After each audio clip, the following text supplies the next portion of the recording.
আসসালামু আলাইকুম এভরিওয়ান। আজকে আমরা এই প্রশ্নের সমাধান দেখব। আমাদের বিভিন্ন চাকরি পরীক্ষার ম্যাথের সলিউশন যাচ্ছে 1 বাই 1 করে। কাইন্ডলি আমাদের চ্যানেলটিকে সাবস্ক্রাইব করে দিবেন। চলুন এখন আমরা এই সমাধানটি দেখি। এখানে কি বলেছে, এখানে হচ্ছে আমাদের ঘনমূল a আছে আর হচ্ছে আমাদের বর্গমূল 5 আছে। তো আমাদেরকে বের করতে হবে যে a এর মান। সো আমরা এটার বদলে এটা লিখতে পারি a 1/3, আর এটা যা আছে তা থাকুক, সমস্যা নেই।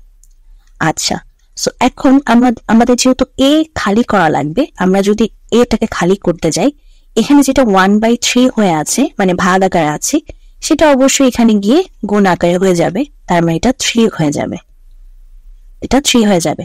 সো তার মানে হচ্ছে a ইকুয়ালস টু আমাদের √5 3 বার, √5 3 বার। তার মানে হচ্ছে যে এরকম √5 3 বার আছে। তো এখন দেখেন a√5 মানে দুইটা √5 মিলে আমরা এটা লিখতে পারি না √5 হোল স্কয়ার, আর ওইটা √5 থাকুক। তো আমাদের রুটে হোল স্কয়ারে কাটা যায়, হয় হচ্ছে 5√5 মানে √5 থেকে গেল। সো আমরা a কে পেয়ে গেলাম।